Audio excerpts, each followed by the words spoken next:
J'en parlais en titre, Cuba donc s'apprête à célébrer les 85 ans de Fidel Castro. De nombreuses fêtes sont organisées pour l'anniversaire de l'ancien président retiré du pouvoir aujourd'hui.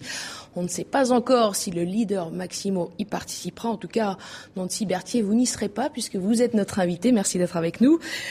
Vous êtes une spécialiste de Cuba universitaire et plus spécialement, généralement même spécialiste de la culture et du cinéma en langue hispanique. Alors première question, à 85 ans, le mythe Castro existe-t-il toujours ? Oui, mais sous une forme différente.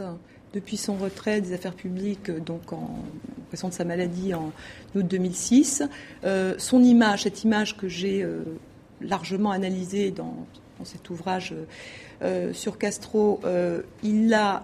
Je rappelle le titre, effectivement, Fidel Castro, arrêt sur image, aux éditions Ofris, qu'on va voir.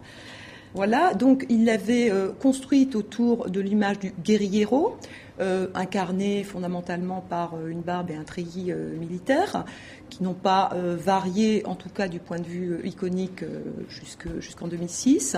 2006, la maladie, le retrait d'abord temporaire et puis définitif du pouvoir. Il va troquer, disons, ça c'est pour ce qui est de l'image. Oui. Le treillis pour le jogging. Voilà, pour le jogging, signifiant par là son retrait des affaires publiques.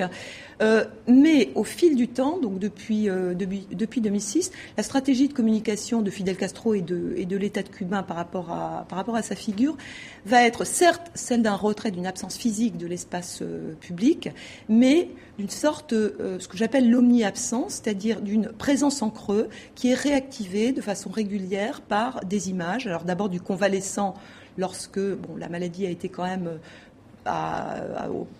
pratiquement sur le point d'en finir avec sa vie, et puis des images de plus en plus d'activités de type, on va dire, paradiplomatique, réception de chefs d'État étrangers, essentiellement latino-américains, Hugo Chavez notamment, qui est son plus fidèle ami et soutien.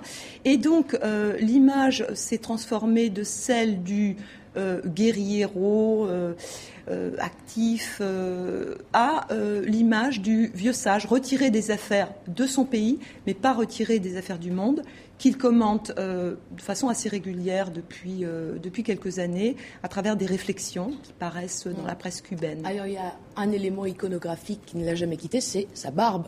Oui.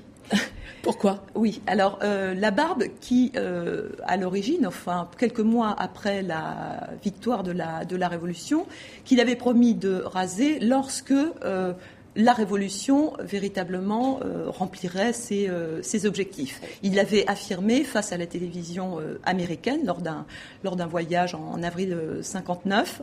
Il ne l'a pas fait. Alors, peut-on dire que c'est que la Révolution n'a pas rempli ses fonctions, n'est pas allé jusqu'au bout. Oui. Il y a un élément, disons, idéologique derrière cette barbe.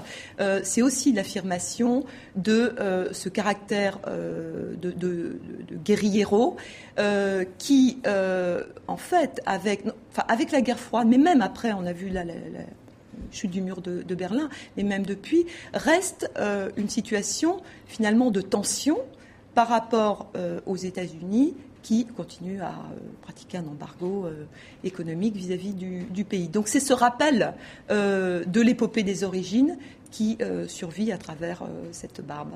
Et que dire maintenant de son frère Raúl Castro, son remplaçant, qu'incarne-t-il ?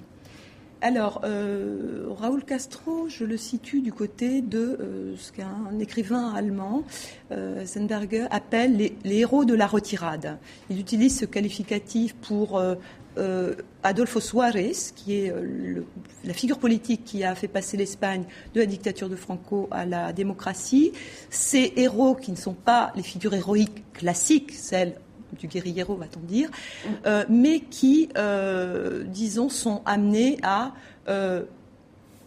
liquider ce qui a été mis en place et faire advenir autre chose. Et là, en l'occurrence, Raúl Castro, il est chargé d'une certaine manière de liquider l'utopie et de faire advenir une transition et à partir d'une position beaucoup plus pragmatique. Une certaine transition. Et d'ailleurs, notons qu'en ce jour d'anniversaire, Cuba fête son premier mariage gay. Aussi, aujourd'hui, un mariage d'une transsexuelle et d'un opposant sexuel. En 2 mots, comment voyez-vous ce mariage? Qu'est-ce que ça veut dire? Est-ce une provocation ou au contraire, on tourne une page? Alors, ce qui est vraiment intéressant, c'est la coexistence de ces 2 événements. C'est le fait que, d'un côté comme de l'autre, on veut faire événement. Symboliquement, c'est quand même très très fort. Ce premier mariage entre un transsexuel et un opposant, le jour même des 85 ans. D'ailleurs, les intéressés ont précisé qu'il était de leur volonté de provoquer ce symbole. Merci beaucoup Nancy Berthier pour ces explications très intéressantes sur Fidel Castro qui vient de fêter son 85e anniversaire.